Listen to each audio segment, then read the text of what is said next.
1986 രാജസ്ഥാനിലെ ദേവ്ലാല ഗ്രാമത്തിൽ രൂപ് കൻവാർ എന്നൊരു പെൺകുട്ടി ഇങ്ങനെ സതിയുടെ പേരിൽ പച്ചയ്ക്ക് കൊല്ലപ്പെട്ടപ്പോ ഇന്ത്യ മുഴുവൻ വലിയ ബഹളുണ്ടായി. കോഴിക്കോട് ഞങ്ങളൊക്കെ വലിയ ബഹളുണ്ടായില്ല.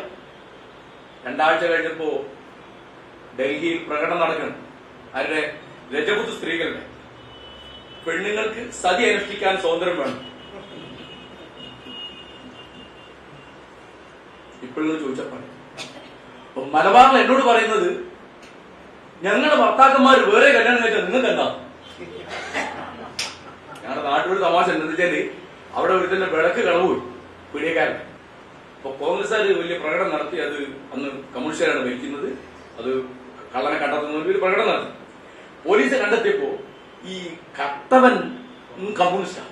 അപ്പൊ പിറ്റേന്ന് കമ്മ്യൂണിസ്റ്റുകാരുടെ പ്രകടനം, ഞങ്ങളെ വിളക്ക് ഞങ്ങൾ കട്ടാൻ നിങ്ങൾക്ക് എന്താ കോൺഗ്രസ്? ന്യായമല്ലേ? എന്നോട് അവർ ചോദിക്കുന്നത്, ഞങ്ങൾ പറഞ്ഞിട്ട് നിങ്ങൾക്ക് എന്താ മാഷെ? ഞാൻ പറഞ്ഞു ശരിയാ, പപ്പയും കൊണ്ട് എന്റെ നേരെ വരല്ലേ, എനിക്ക് പന്തളാൻ വയ്യ. ഞാൻ പറഞ്ഞു എനിക്കിത് കാണാൻ വയ്യ. പർദ്ദയിൽ ഇങ്ങനെ മനുഷ്യനെ കുഴിച്ചു മൂടുന്ന കണ്ട് സഹിക്കാൻ വയ്യ എനിക്ക്. ഞാൻ ഒരു ചോദിച്ചു, നിങ്ങൾ എന്ത് കണക്കിലാണ് ഈ പർദ്ദയ്ക്ക് കറുത്ത നിറമാണ് തീർച്ചയായിട്ടും, ബാക്കിയൊക്കെ പോട്ടെ. ഈ അഹമ്മദാബാദിലെ തെരുവിലെ ചൂട് കോഴിക്കോട് ഈ ചൂട് തന്നെ ആയിട്ട് അത് വെള്ളയാക്കി അത്രയെങ്കിലും അതിനൊരു ആശ്വാസം. ആ ഒരു കാരണം ഇസ്ലാം മതത്തിന്റെ ഒരു സ്ക്രിപ്റ്റേഴ്സിലും വെള്ള നിറത്തിനല്ലാതെ വേറെ ഒരു നിറത്തിനൊരു പ്രാധാന്യമില്ല. എന്നാൽ ഇവര് വെള്ള കുപ്പായാലും പാന്റ് ഇടും, അതിലൊന്നും ഇസ്ലാം മതം വേണ്ട. ഇവർക്ക് എല്ലാ പരിഷ്കാരമാവും. ഇത് മുഴുവൻ അന്ന് ഒന്നാമത് അറേബ്യയിൽ തന്നെ എല്ലാവരും സാധനം. ഈ പർദ്ദ എന്നുള്ള വാക്ക് പേർഷ്യൻ അറബിയല്ല, പാർസികളുടെ ഗോത്രാചാരായി തിരശ്ശീല എന്ന വാക്കിന്റെ അർത്ഥം. ഞാൻ പറയുന്നത്, ഈ പെണ്ണുങ്ങളെ പർദ്ദ ഇടുന്നത് ഞങ്ങളുടെ സ്വാതന്ത്ര്യമാണ്. വെളുപ്പന്നെയാണ് കറുപ്പുന്ന ഒരാൾ പറഞ്ഞ് ഞങ്ങൾക്ക് ചെയ്യാൻ പറ്റും. വരൂ, ഞങ്ങളെ വളക്ക് ഞങ്ങൾ കെട്ട നിങ്ങൾക്ക് കെട്ട കോൺഗ്രസ് എന്ന് പറഞ്ഞ ഒരു സതി അനുഷ്ഠിക്കാൻ ഞങ്ങൾക്ക് സ്വാതന്ത്ര്യം വേണം. ഗാന്ധി ഐത്തജാതിക്കാരെ അമ്പലത്തിൽ കടത്താൻ വരണ്ട.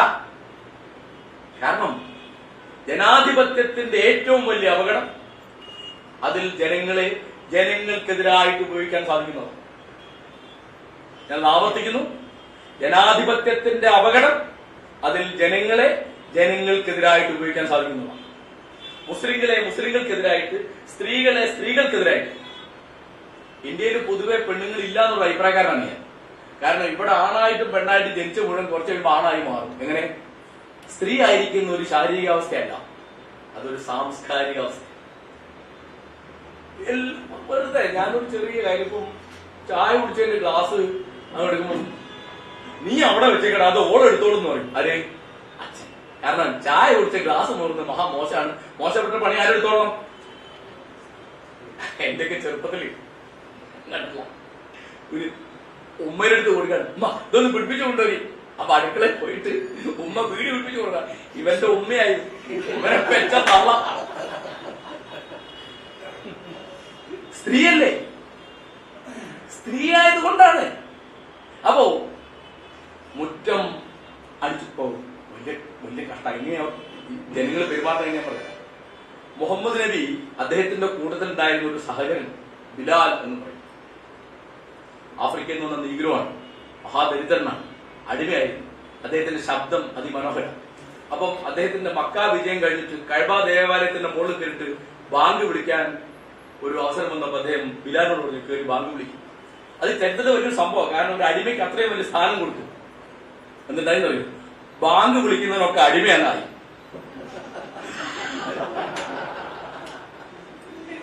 നിങ്ങളുടെ ഇവിടുത്തെ ജുമാ മസ്ജിദിൽ ബാങ്ക് വിളിക്കുന്നുണ്ടോ? മഹാമോശക്കാരനായി, കപ്പ്യാരായത്. ക്രിസ്ത്യൻ പള്ളിയിലെ കപ്പ്യാർക്ക് ഈ മുക്രി എന്ന് പറഞ്ഞു. അനുചോക്കൂ, അതായത് പ്രസവിക്കുന്ന പോലെ ഇത്രയും മഹത്തായ ഒരു സംഗതി ഉണ്ടോ?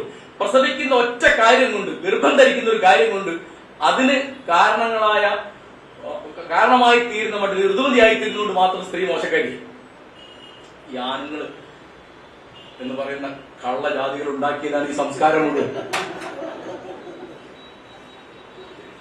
കാരണം നിങ്ങൾക്കൊക്കെ അറിയുന്നവര് പെണ്ണുങ്ങൾ വിഡ്ഢികളാണ്, നിങ്ങൾക്ക് അറിയാമല്ലോ. കാരണം ഈ കള്ളന് മറ്റേ വിഡ്ഢിയും കൂടി കൂടുതലായി ഈ സംസ്കാരം എന്ന് പറയുന്നത്. തെളിവ് വേണം.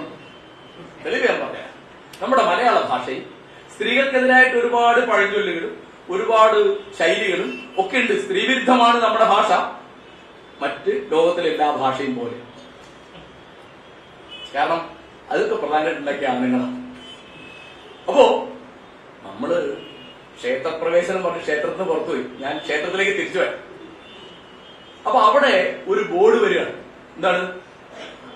അഹിന്ദുക്കൾക്ക് പ്രവേശനമില്ല. ഞാൻ ഒരു വടായി ഒക്കെ പറയാമല്ലേ, ഗിരീശൻ സംഭവം ഒരു വടായി പറയാൻ പോകുന്നില്ല. അദ്ദേഹം മൗനം കൊണ്ട് സംഭവിച്ചിരിക്കും. ഇന്ത്യയുടെ പല ഭാഗത്തും യാത്ര ചെയ്ത ഒരു ചെറിയ മഹാനാണ് ഞാൻ. കാര്യം മനസ്സിലായി. അവിടെയൊക്കെയുള്ള ഒരുമാതിരിപ്പെട്ട എല്ലാ അമ്പലത്തിലും ഞാൻ കയറി.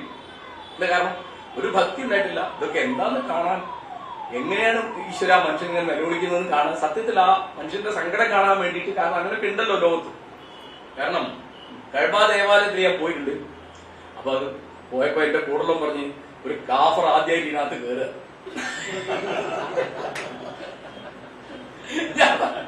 പിന്നെ നിങ്ങൾ നടപടി എടുക്കുന്നു. കാരണം കാഫറിന് കയറാൻ വയ്യാത്ത സ്ഥലം, അവിടെയും അമുസ്ലിങ്ങൾക്ക് പ്രവേശനം.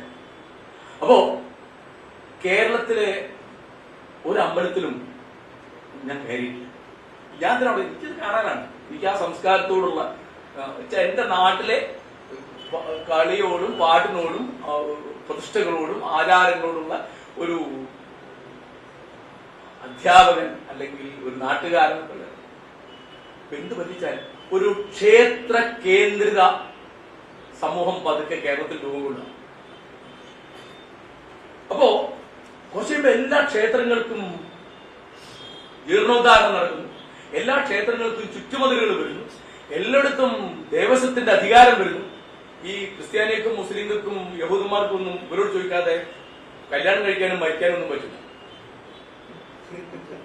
അതാ ഈ പാവം പിടിച്ച ഹിന്ദുവിന്റെ ഗതി അതാവാൻ പോവാ. ചാവാൻ ഇവരോട് ചോദിക്കണം. നമുക്കങ്ങനെ അത്താവും. കല്യാണം കഴിക്കാൻ അവരോട് ചോദിക്കണം. അവിടെ രജിസ്റ്റർ വെച്ച് ഒപ്പിട്ട് താങ്കൂരിലാക്കിക്കാലെത്തി. ഇതൊക്കെ പുതിയ പവർ സെന്റേഴ്സ്, അധികാര കേന്ദ്രങ്ങൾ ഉണ്ടായി വരികയാണ്. അപ്പോ ക്ഷേത്രപ്രവേശനം കൊണ്ട് 36 നവംബർ 12 കേട്ടോ, വല്ലവരുള്ള ഗാന്ധിയാണെന്ന് പറഞ്ഞു. ഗാന്ധി സത്യവാക്കാണ്. ഗാന്ധി വെറും വാക്ക് പറയില്ല. അതിന്റെ പ്രാധാന്യം മുഴുവൻ മനസ്സിലാക്കിയിട്ട് അദ്ദേഹം പറഞ്ഞത്. ആത്മകഥയിൽ ഗാന്ധി പറയുന്നുണ്ട്, എനിക്ക് സംസാരിക്കുന്നതിൽ പ്രസംഗത്തിൽ വലിയ വിഷമമുണ്ടായി, ദുഃഖമായി തോന്നി. ഇങ്ങനെ പറയാൻ പറ്റില്ല. അവിടെ ഞാൻ ആലോചിച്ച് പിടിച്ചേ പറയുള്ളൂ. അതുകൊണ്ട് വലിയ ഗുണമുണ്ടായി. ജീവിതത്തിൽ ഉപയോഗിച്ച ഒരു വാക്കിനെ പറ്റിയും എനിക്ക് ഖേദിക്കാൻ ഇടയായിട്ടില്ല എന്ന് ഗാന്ധി പറയുന്നു.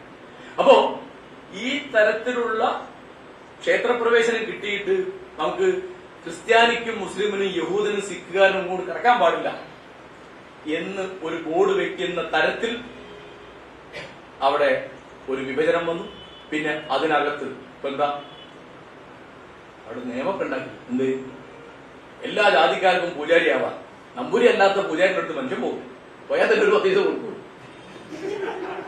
കാരണം നമുക്കറിയാലോ ദൈവഗതി അധികാരണം. എനിക്ക് വലിയ തമാശ ഒന്നും. കാരണം ഈ ഗുരുവായൂരപ്പൻ എന്ന് പറയുന്ന ഒരു ഇടയനാണ്. കൃഷ്ണനാണല്ലോ, കൃഷ്ണ യാദവൻ.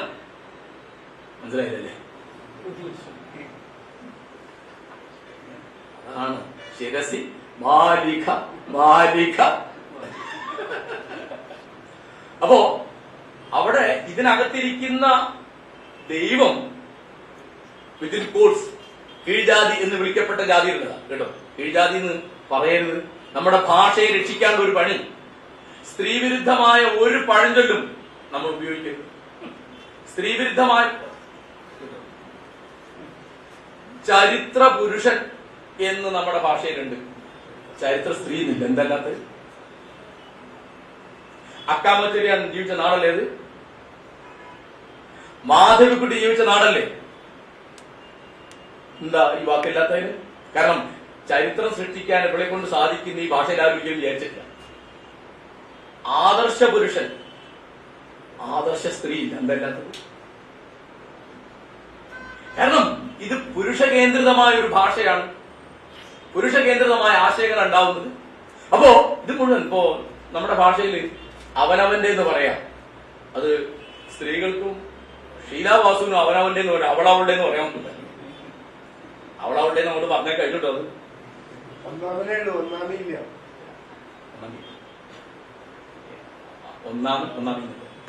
അവളവളുടെ എന്ന് പറയാം എന്ന് പറഞ്ഞാൽ മാഷെന്തോ തമാശ പറയാം. അപ്പോ ഞാൻ പറഞ്ഞു വന്നത്, നമ്മുടെ ഭാഷയ്ക്ക് എപ്പോഴും, എല്ലാ ഭാഷയ്ക്കുണ്ട്, മലയാളത്തിൽ മാത്രമല്ല. അപ്പൊ ഞാൻ ഈ മലയാളത്തിന്റെ പെരുമ മാത്രം പറയാനല്ല ഞാൻ നിൽക്കുന്നത്.